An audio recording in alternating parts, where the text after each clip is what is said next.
ശബരിമല സ്വർണ്ണക്കൊള്ളയിൽ നിർണായക അറസ്റ്റിലേക്ക് SIT കടന്നു. Smart creation CEO Pankaj ഭണ്ഡാരിയും തട്ടിയെടുത്ത സ്വർണം വാങ്ങിയ ബെല്ലാരിയിലെ സ്വർണ്ണ വ്യാപാരി ഗോവർദ്ധനുമാണ് ഇപ്പോൾ അറസ്റ്റിലായിരിക്കുന്നത്. അതേസമയം സ്വർണ്ണക്കൊള്ളയിൽ കേസെടുത്ത് അന്വേഷിക്കാൻ EDക്ക് കൊല്ലം വിജിലൻസ് കോടതി അനുമതി നൽകി. അതും പ്രധാനപ്പെട്ട വാർത്തയായി ഇന്ന്.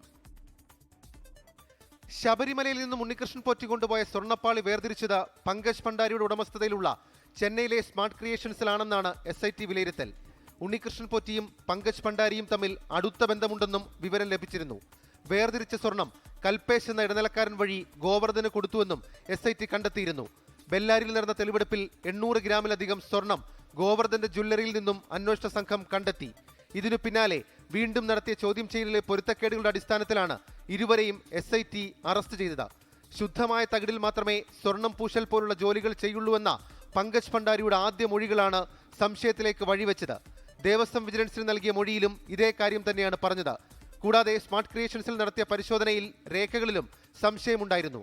പങ്കജ് ഭണ്ഡാരിയെയും ഗോവർദ്ധനെയും കോടതിയിൽ ഹാജരാക്കിയ ശേഷം വിശദമായി ചോദ്യം ചെയ്യും. സ്വർണ്ണക്കൊള്ളയിൽ കേസ് രേഖകൾ ആവശ്യപ്പെട്ടുകൊണ്ടുള്ള EDയുടെ ഹർജിയിലാണ് കൊല്ലം വിജിലൻസ് കോടതി ഇന്ന് വിധി പറഞ്ഞത്. കള്ളപ്പണ ഇടപാട് അന്വേഷിക്കുന്നതിനാണ് FIRഉം റിമാൻഡ് റിപ്പോർട്ടും അടക്കമുള്ള രേഖകൾ ആവശ്യപ്പെട്ട് ED കോടതിയെ സമീപിച്ചത്. എന്നാൽ മുഴുവൻ രേഖകൾ കൈമാറുന്നതിൽ SIT എതിർപ്പ് അറിയിച്ചിരുന്നു. ഇത് തള്ളിക്കൊണ്ടാണ് കോടതിയുടെ ഉത്തരവ്. കള്ളപ്പണ ഇടപാട് പരിശോധിക്കുന്നതിൽ എതിർപ്പില്ലെന്നും സമാന്തര അന്വേഷണം വേണ്ടെന്നുമായിരുന്നു SITയുടെ നിലപാട്. 24 കൊല്ലം, തിരുവനന്തപുരം.